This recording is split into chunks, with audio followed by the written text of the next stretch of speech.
Hi everyone. So my values are really simple. How do we protect something that we don't love or that we don't understand?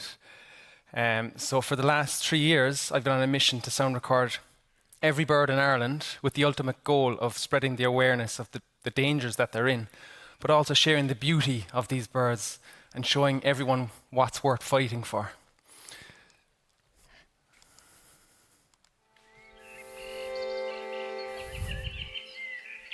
Our ancestors would have listened to birdsong and they would have used it to interpret the world around them.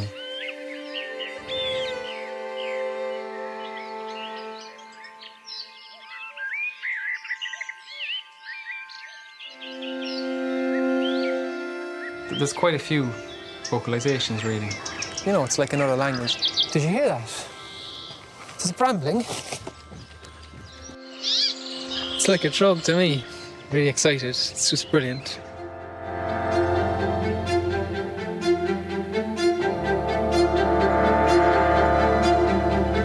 It's just nice to listen into another world, somewhere we're not used to hearing. Lapwing. Look, look, look, look, look. Oh, beautiful! It's next to the wall. Look.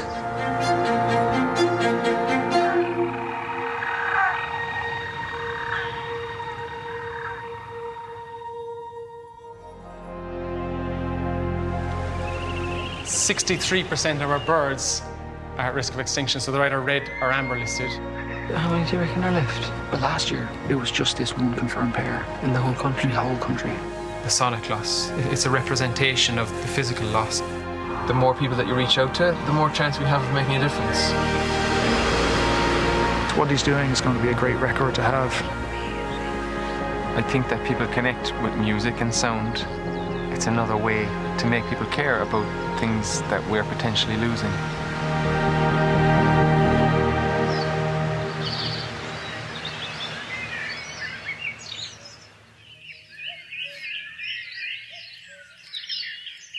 So let's go on a journey. So this is me. And as you can see, birds were a strong feature in my life since the day I was born. So I was a very hyper child. And my parents learned very quickly that the only way to calm me down was to bring me out into nature. And so this is what they did, especially my father, who also loved birds. So we would go to the local nature reserve in my hometown in Southern Ireland. It's Cove, County Cork. And what he would do, before I could speak, he would imitate the sounds of everything around us, and he would ask me what was he imitating. And at first, when I couldn't speak, I would laugh at him. But then eventually, I started to name the birds that he was imitating. And this love for nature has been woven throughout my life. Actually, my first memory, literally my first memory, is of a bird. And this is my grandfather. I used to call him Pops. I didn't get to spend a lot of time with him, but I'm lucky that the memories that I do have of him are beautiful. And I can vividly remember one day we were going for a little drive out the back of the island. We live in an island in Ireland, and there was this amazing bird, and it was singing up on the top of this tree. I can still picture it now when I close my eyes. And so what you're going to hear is the song of this bird. By the way, there's going to be a lot of mysteries. Don't be afraid to shout if you know what it is. So I'll play this first, and then I'll reveal.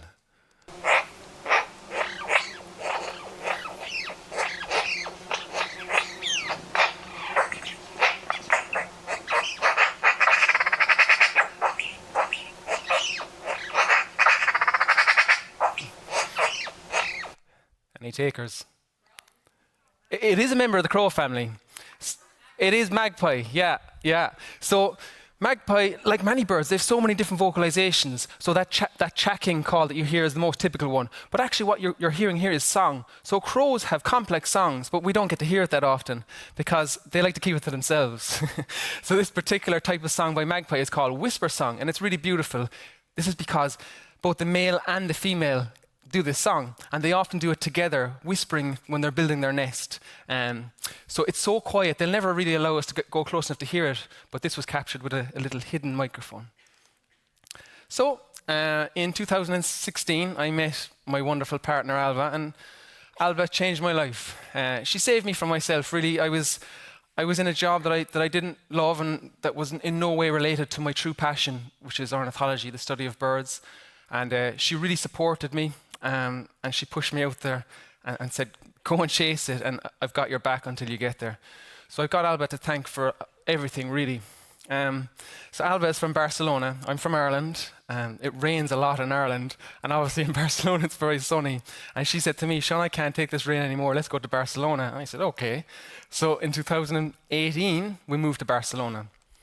So this was quite daunting for me because when I went there, this meant that I had to learn 3 languages: Catalan, Spanish, and bird, because the birds were different there to what I was used to. So that's what I did for the first 3 months, 6 months even, was learn mostly bird language, to be honest with you. My Spanish still isn't very good. So this is Barcelona Airport here, and this was my playground. This is actually a nature reserve built next to it. And this is when I went from listening to birds to actually sound recording birds. And then this brought a whole other element to what I do. It became more about sharing these sounds and sharing the stories of these sounds with people. So this was my first sound recorder, and this is the first bird that I ever sound recorded. I'll not share that with you because your ears will bleed. So when I improved my technique, I started to learn so much. So this is a species called purple swamp hen. And when I first heard this, before I ever saw it, it sounded like there was a dinosaur bellowing from the reed bed in front of me. So this is an actual sound recording that I captured.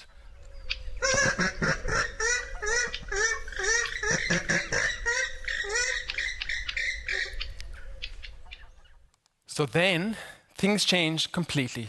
My life changed because of this event. So this is the Ebro Delta, and this is famous for growing rice for paella, which I can't pronounce. And there's lots of freshwater lagoons there, and it's full of birds. But it also has this amazing festival every year called the Ebro Delta Birding Festival. And it's like the Glastonbury for bird watchers. So I went to this talk, and there was a speaker there by the name of Magnus Robb, who is just a genius. He's a classical composer, actually, but he has a very good ear for birds, and he combined these 2 things. And he's really after bringing bird sound to the forefront in Europe. And so he had a very niche topic he was speaking about, which I'm also going to delve into. And it's about recording the sounds of birds as they migrate at night over our heads while we snore in bed. And I was absolutely fascinated by this. And I said to him after the talk, at the time I was living in Barcelona city centre, and I said, do you think if I put a microphone on my little balcony in the heart of Barcelona, I too will capture the sounds of these birds at 2, 3, 4 in the morning? And he said, absolutely, give it a go. And that was the start of it. There was no going back then. So this is where we used to live, and as you can see, it's a very urban location. Not the kind of place that you typically think of to go bird watching, to see lots and lots of different types. And this was about to change, like, forever for me. So these were 2 of the typical birds, yellow-legged gull and monk parakeet, both very noisy urban dwellers. And so that night, I got to work. This is our little balcony. So what you can see is there's a concrete wall here. On top, we were just boxed in with concrete. So it's not a place that I went to experience nature. But that changed a lot. So this is what I did. I went in and I stole this measuring jug from the kitchen. I put some cling film on the top, and I put an elastic band to keep it down. I pressed record, and I went to bed. And the next morning, I took it out and I pressed stop. I took the memory card and I put it into my computer. And because this was running for 10 hours, you can't listen to that. It would take too long. So you have to visualize it. So you switch to sonograms. And this is the visual representation of the sound. And every sonogram is different for each bird and for each neighbor too. So in the beginning, like, you can verify the sound. So if you see an interesting shape, you can say, okay, what's this? And in the beginning, every shape is new.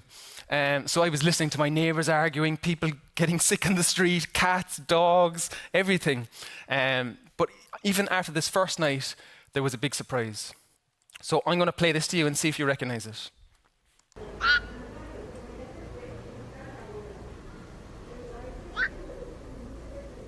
can hear my neighbors too, I think. Anybody?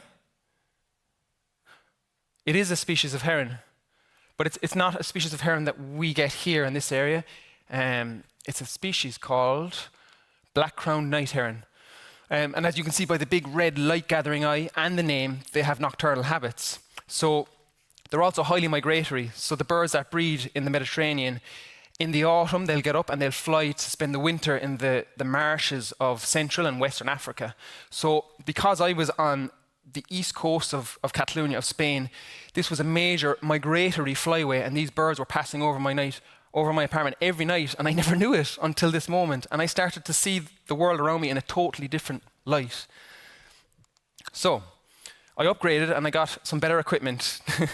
This is called a parabola. And a parabola is like the audio equivalent of a long lens. So it punches much higher up into the sky and it amplifies those sounds and it brings those sounds down to me. And this was at a time actually when COVID started, and the restrictions in Barcelona were really intense. So you weren't actually allowed to leave the apartment unless you had to go to the doctor or go to get your food, your groceries. So yeah, people were going a bit crazy. And I remember speaking to my friends in Ireland and they were saying, oh my God, it's so peaceful now. There's no cars, there's no airplanes.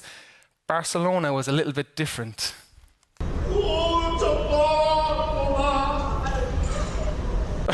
So this is one neighbor. Let me show you the other neighbor.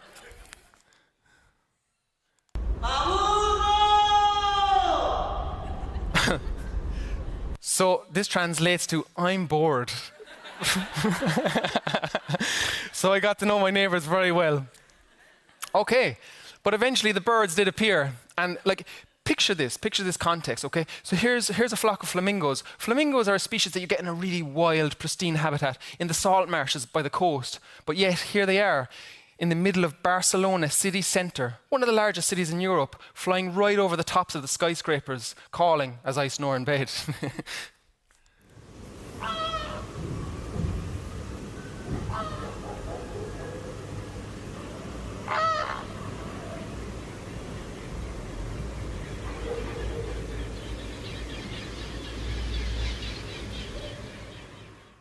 Now, a very quick diversion.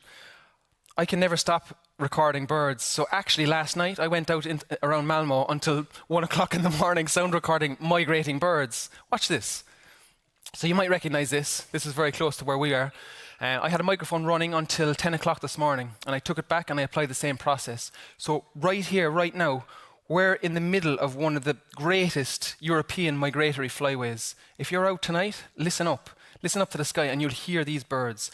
There are thousands of different birds passing over at night, going back to Africa every night now. So a very common one is tree pipit. So these breed, they breed in the forests up here in Scandinavia, and they'll migrate down to winter in Africa. And this is a recording from about, I think it was about 3:30 in the morning, this morning.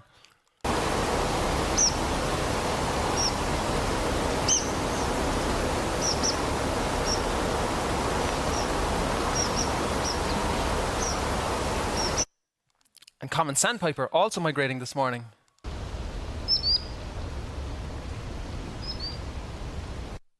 And finally, there was a flock of Arctic terns. So the Arctic tern is an amazing species. Let me play the sound first.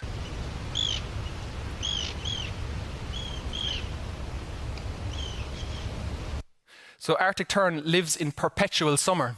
So in our summer, they live up here in the Northern Hemisphere. And then around now, they migrate to spend another summer down near Antarctica. And they migrate up to 70,000 kilometers in a round trip every year. They're incredible birds. So speaking of perpetual summers, let's get back to the story. So here's my dog Toby, when we had just moved home to Ireland, and he's looking out at the snow thinking, where have you brought me? Where's the sun gone?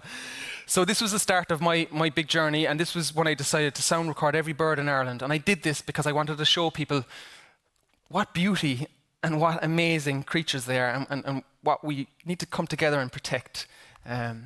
So you can see my little microphone there. It's just there, and it's recording my first birds, jackdaws, chaffinches, robins. In the beginning, there were loads of new birds. Everything was new. So Toby came everywhere with me. Here he is in the Irish rain, giving me the eye. But eventually, even in Ireland, we have at least 1 week of sun, and this was one of those days.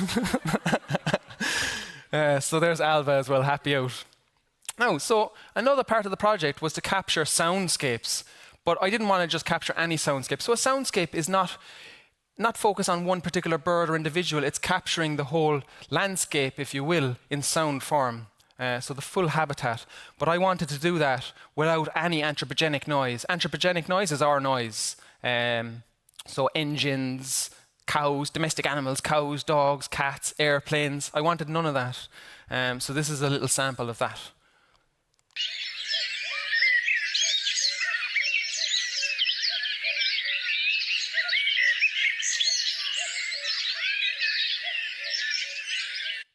So this is something that I never really thought about, and it's so difficult to escape our noise. Extremely difficult. I've only found a handful of locations in Ireland where this is possible, and it was quite shocking, to be honest with you. Road noise in particular, if you're even within up to 4 or 5 kilometers of a national road, it's impossible. It'll come to you. So, about a year and a half into this process, there was a documentary crew contacted, and they were looking for people with unusual jobs, and that would be me. And they said, would you like to do a documentary on your work? And I said, yeah, okay. And so this took off, and this was the very first time we ever met. So I'm setting up here. This is our cameraman. This is my recorder. And behind you is a very special location. So these horses were nibbling our hair for the duration. But what we're really looking for is this. So this is what's called a murmuration. And this is an enormous flock of starlings. 250,000, 250,000. It's the biggest of its kind in Ireland. And these are actually birds from here, birds from Scandinavia and further east, where it gets a little bit too cold for them in the winter. So they fly south to join the Irish starlings and different starlings. And during the day, they feed in different areas. And at night time, they come together. And the reason for this is they want to stay warm. So they'll go down into the vegetation, the reed beds, close to water, and then huddle together and generate heat. But there's a downside to this. When they do this, because there's so many of them, there are predators waiting for them for an easy kill. Birds of prey, raptors, sparrowhawks, peregrine falcons, they all wait for them. And on this night, there were 4 of those trying to chase them. And this is an actual photograph from that night. So next one. This is a little recording from Alba's phone, actually, and I've removed the sound because the sound comes next, just to show you how spectacular this movement is. So they follow their 6 to 7 closest neighbors to maintain a single movement, like one organism. It's really unbelievable. And I'm actually sorry I didn't bring an umbrella that night. All right. So here's the sound. Here's my little microphone. Now, before I play this, it's about 50 seconds. Remember, on this night, there was no wind. What sounds like wind is the collective wing beats of 250,000 starlings coming over our heads. And there was also no rain.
A little bit of rain there, starling rain. So that night, that was our first time filming together. So we went for a really fancy meal in an Italian, and the people were looking really strangely at us as they were coming into the door, and I didn't understand why. But when we went in and looked in the mirror, we were covered in white little drops. Okay, so this next part is a little bit tough, and I guess I try to focus on the beauty and try and inspire people with love and awe. But I think it's very important that we also acknowledge the loss. I try to keep it at 30% sadness and 70% awe and beauty. So this bird is a very sad story from Ireland. It was a species which at one time was in every county in Ireland. So there's 32 counties, bar 4. And the 4 were the ones with no mountains, because they live in the mountains. And when it came to sound recording this bird, I was shocked when I learned that there are only 2 birds left in the country, a pair, a male and a female. So it was really important to me to capture the sound of this bird, at least so I can share it with people to show them what we're losing. because of our actions and what we have to stand up and protect and fight for as a nation. So we had 30 minutes. We were given a license to enter. We were brought with a ranger and we were given 30 minutes to find this bird, and we didn't. We didn't find it. But there was somebody did find the nest, a ranger under license, and he had to put in a camera, so he moved my microphone. And a week later, he called me and said, the bird is sitting on your microphone and it's singing, which was bittersweet because it's a sad story, but at least I had captured it and I can use it for the good. Let me show you what has happened with this bird. So this is so you see this dark green outline. This is a mountain in Ireland. Now, if you look at this sandy area, this is the original habitat, the native habitat there. So it's dry heath, there's some wet heath, bog.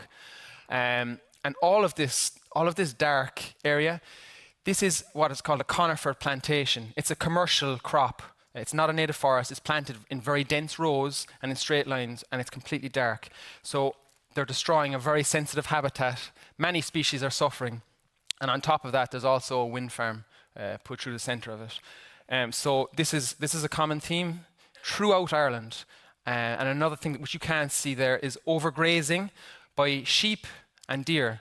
So when you go to Ireland and you see the mountains, you will see it peppered with little white dots, and these are sheep which eat everything down to the bone.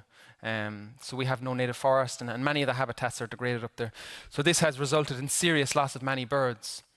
There's also some other issues with ring ouzel. This is the primary one, but climate change is contracting the range, and also they winter in Morocco in the Atlas Mountains, where the juniper trees, which they feed upon, the berries, are cut for firewood. So this here is the last pair of Irish ring ouzel, and it's really sad. And I did capture the song, and what you're about to hear is the sound of extinction. And I guess we always think of extinction as something that happens over there in the Amazon, when actually it's happening here in Europe on our doorstep. So here it is, the last pair of Irish ring ouzel.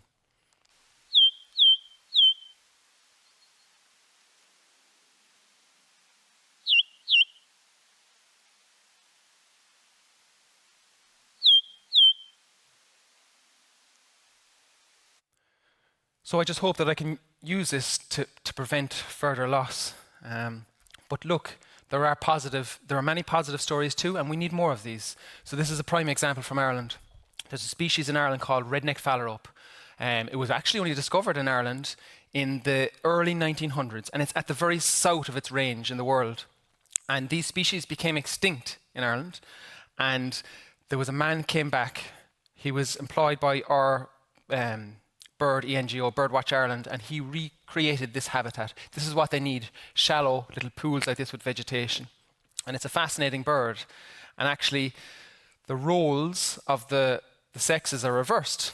So the female is the one that's actually with bright colours, and the male has dull colours. And the females all chase one male for attention.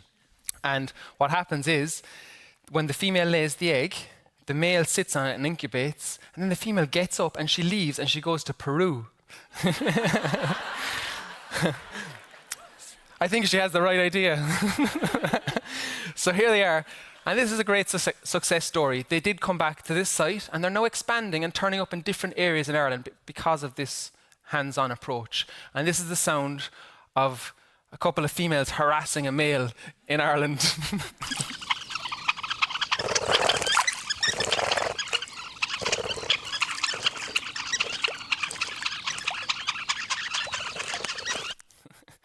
I've got a mystery for you.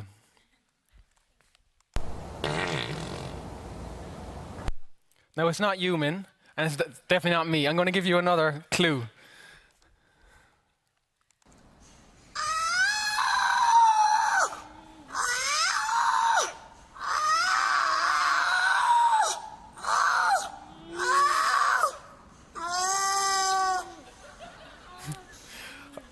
I listen to this for meditation at home. Any ideas? It sounds like it, doesn't it? No. It's actually a seal. So I learned two things last year about seals. One, they fart a lot, and two, they scream a lot. And I'm lucky that my my microphone was there and not my nose. So this project was also about, it wasn't just birds, there were lots of mammals too, really interesting mammals. This is another example. So this is actually a friend of mine. This is an otter where I had a permanent microphone for 3 years, and every 6 weeks I would have to change the batteries and take the card. And I think they knew what I was doing because they used to scream into my microphones. And when I would go and collect, sometimes they'd be there and they'd play peekaboo with me. And I know this as an individual because otters have distinct patterns on the muzzle, just here. And this one looks like it has a little moustache. So I used to recognize this guy. But this morning, in the sound you're about to hear, he was there fighting with his brother over a crab. And this is the sound of an otter fighting his brother over a crab.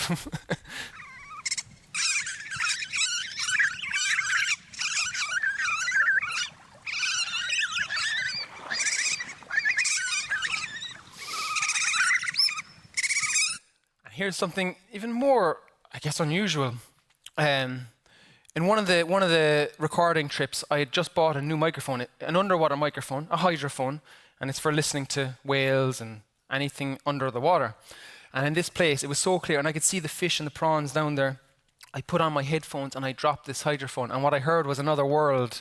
I mean, who sticks their ear underwater? But let me describe to you what I heard. So you're going to hear like clicking sounds. These are prawns. And then you're going to hear something that sounds like somebody farting in the bath. And you know what this is? This is actually a fish. So do you know that fish communicate with one another and each species has a unique call, just like birds? So I haven't figured out what kind of fish this is yet, but here you go.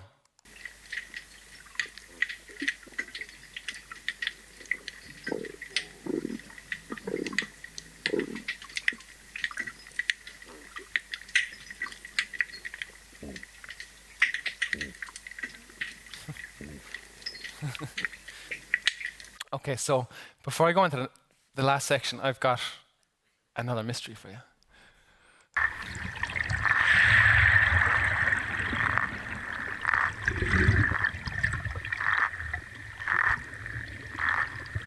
Anyone?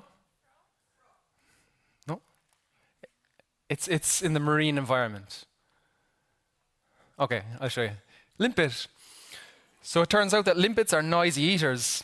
And so I don't know if you've ever listened to a snail eating, but they sound very similar. And essentially they have a raspy tongue, like a cat's tongue, and they drag it off the rocks to eat the algae, and that's what you're hearing. So this project, I guess, I've always been a little bit shy and a little bit unsure of myself. And I didn't know if this was going to take off or make a difference. And I was really worried when the film came out.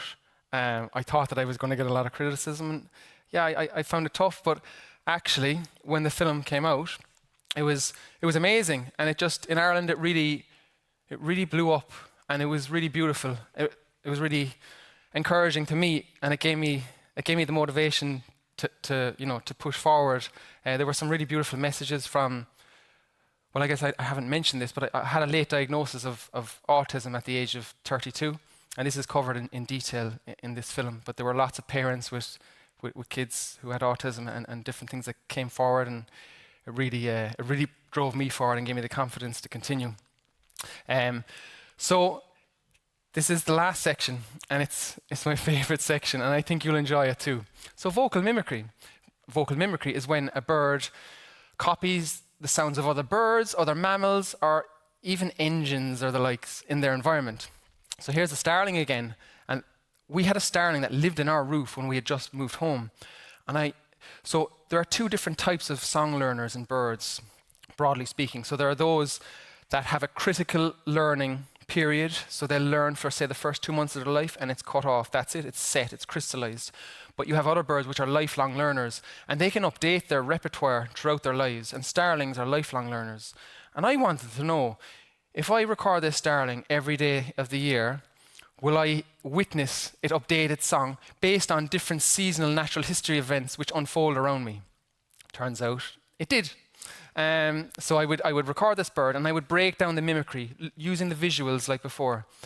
And in February, when the local foxes started to mate and they started to scream a lot in the garden, eventually about a week or so later, this starling started to scream like a fox. And when different waders started to migrate north in spring, in March and April, snipe, golden plover, they too appeared in the song. And then one day it started to speak in a Cork accent, this Starling. It's my accent. And it started to say, "Come here." And so what was happening was I was leaving my dog out to go for a pee in the garden, and every time I would call him back in, I would say, "Come here, come here." And this Starling started to speak Cork. All right, let's have a look at some examples, or a listen. So let me explain the format to you, because it's going to be the same for each example. So what I'm going to do first is I'm going to play the original clip. There's mimicry in the song, but it's as is. So see if you hear it, and then what I'll do next is I'll play a double clip. First, it will be the portion of mimicry from this species taken out next to the real deal, the real bird, okay? So here's the first clip. The mimicry is hidden in there.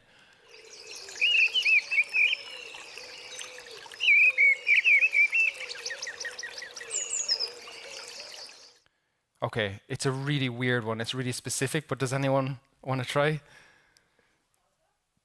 No, it is another bird. All right, look, I'll show you. So it's actually a shelduck. So this missel thrush was breeding in a wood. It had a nest in a tree right next to a wetland. And every year in this wetland, these shelduck come together and they display.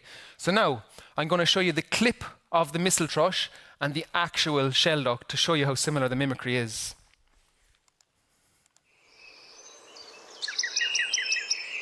Missel thrush.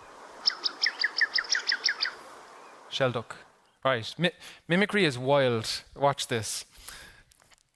Okay, so this is my favorite bird, because I wanted to find a bird that was a lifelong learner but migrated to Africa.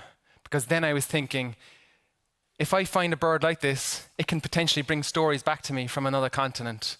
I didn't know if it was a lifelong learner. In fact, I don't think anybody did.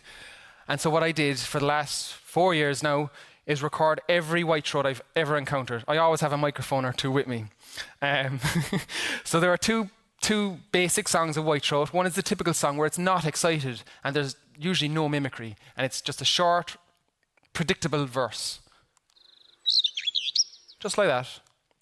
But the magic happens when it sees another male that it wants to intimidate, or it sees a female that it wants to impress.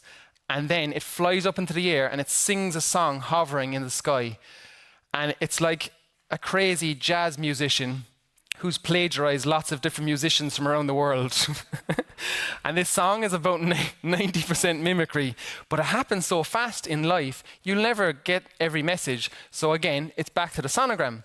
And this is about, a 7-second clip, and you've got mimicry of linnet, house sparrow, stonechat, beater, grey-tit beater, mistletoe, house sparrow, tree pipit. So imagine a 4-minute song, right? So listen to it and how hard it is to decipher in person.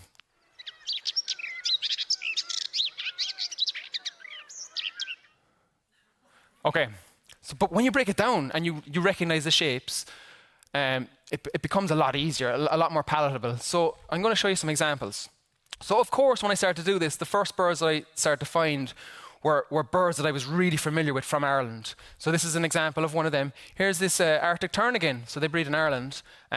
And now I'm showing you the sonogram. So this is the whitethroat, clipped out. This is an Arctic tern. So this one looks a bit more faded only because that bird was more distant. So you can see the pattern is exactly the same.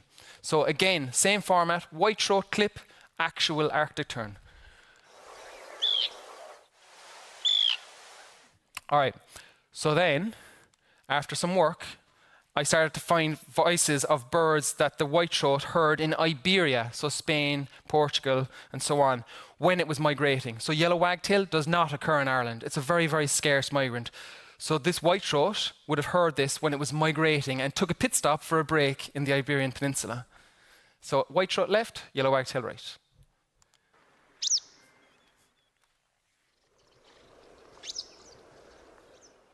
Now, the next part was a challenge.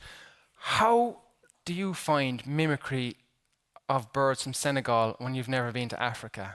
So, you learn the shape of every bird call from Senegal, which is what I did. It took me about a month, and then I had all these shapes drawn down, and I was looking for them in all the whitethroat song. And then one day, Well, actually, no, I think it was one morning. It was about 2 in the morning. I jumped up and started shouting like a madman. I woke Alba up and she said, "What is wrong with you?" I said, "I'm after doing it. I'm after finding mimicry from Senegal in an Irish white-throat." So this is a species called white-throated bee-eater. This is where they winter, roughly around here. And so does the white-throat. So they meet in Senegal. So what you're going to hear, again, is the white-throat first, and then it's mimicking this white-throated bee-eater from Senegal.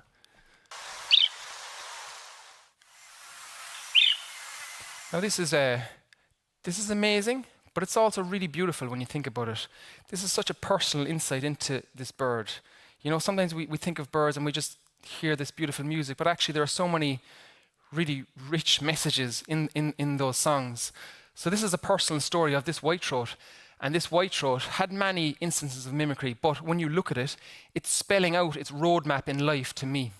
So I'm listening to this bird in Cork, where I'm from, and it's telling me about who it saw in Senegal, who it visited in Spain when it was coming back up. And it's also a symbol of our interconnectedness of people around the world. And it shows that the actions that we take in Ireland or in Sweden or wherever you're from not only have implications there, but it has a ripple effect and has implications all over the globe. So I've got room for one more example, and this is my favorite. Right, this is my local woodland.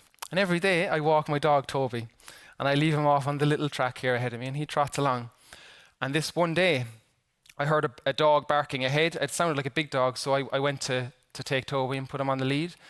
And when I did this, I heard the barking again, only this time it was on top of a big oak tree and above my head. And I was thinking, what's going on? And then Toby looked up as well. We were looking for some Labrador hiding in this oak tree.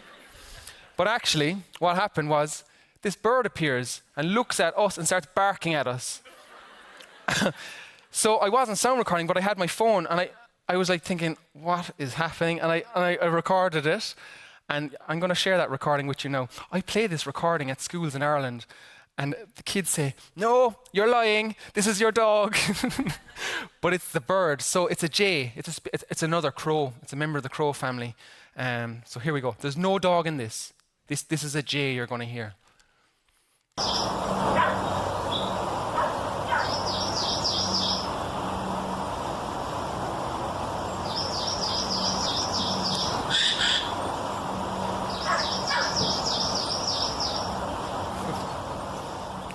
I couldn't believe this. I thought I was going crazy.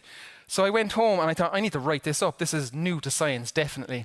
I was wrong. So when I started to write it up, there's a big complicated name for it, but I'll explain it. It's called context-dependent vocal mimicry. And there's two theories behind this.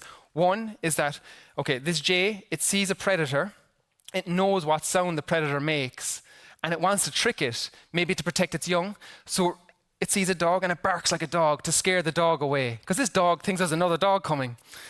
And the other theory is that, so jays are very intelligent, but they need to be careful of predators. So if they mimic the sound of a dog or a fox, this tells other jays that there's a threat on the ground. Don't be on the ground eating acorns or seeds. Get up and hide in the tree. But when they mimic a bird of prey, a buzzard, which they do a lot, it's possibly telling the other birds, be careful, look above, come down under the canopy and keep your head down. Right? So I have two more little examples before I finish up. I found so many. There's hundreds of them online. Watch this.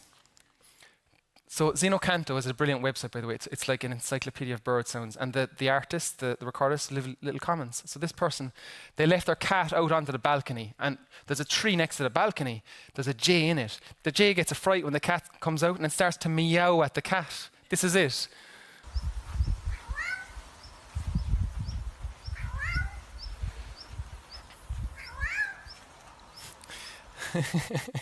I've got another one. Last one, I promise. So this is this is a farm in Poland, right? So there's a pasture. They leave the horses out. They've been in for a while. The horses are excited and they come running out. And there's a tree line at the end. And the horses startle this jay, and the jay starts to neigh at the horse.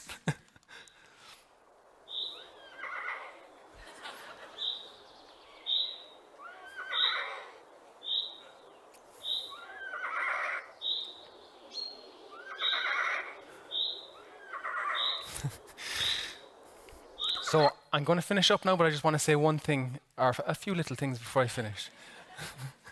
I'm really squeezing the time here. Okay, so look, as you can see, there is, undoubtedly, there is a lot of loss and there are a lot of problems, but there's also a lot of beauty. And I think that this is the key to moving forward. Beauty, awe, love, inspiration, and wanting to protect what we have. Because there's so much we have yet to learn. And it would be such a pity if we lose that before it happens. But it would also, you know, these neighbours in life also have the right to be here just as much as we do. So yeah, I also have a book coming out. This is October the 9th, it'll be out. It'll be available online and on all sorts of different places. And you can follow me in these places here. I'm going to take some questions, but I have a question first. Let me think about it. It's actually a question for Alba. She's really shy. She doesn't like to get up here, so it's her turn. This is a question that I asked you 7 years ago, actually, but I think it's expired now. You're so important to me. I love you so much, and I knew this was going to happen, but will you marry me?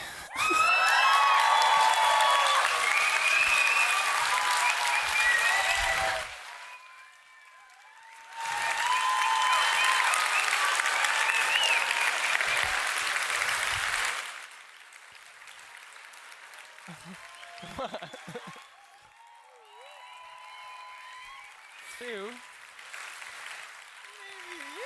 Huh?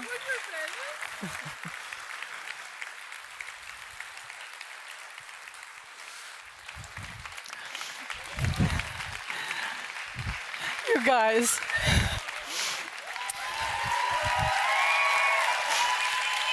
We're not gonna take questions. You guys go down together. Seán Ronayne and Alba.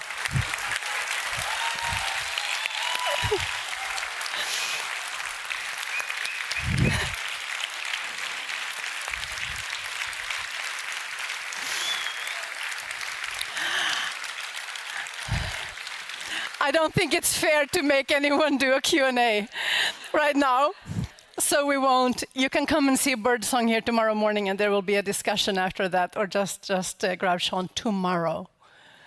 But now, of course, we have something to celebrate, more things to celebrate. We got through the oh shit day, and we ended on oh shit moment. So that's fantastic. The party tonight is at 7 o'clock at Far i Hatten in Folkets Park. I don't know what happens if all of us show up at the same time, so maybe don't all show up on the dot at the same time, though if you bring your badge, there's our beer partner who will provide the beer for the conference as long as supplies last. So you can game this a little bit the way you want. That's happening tonight at 7. That's all I have to say for tonight. See you tomorrow for the Now What Day. Thank you.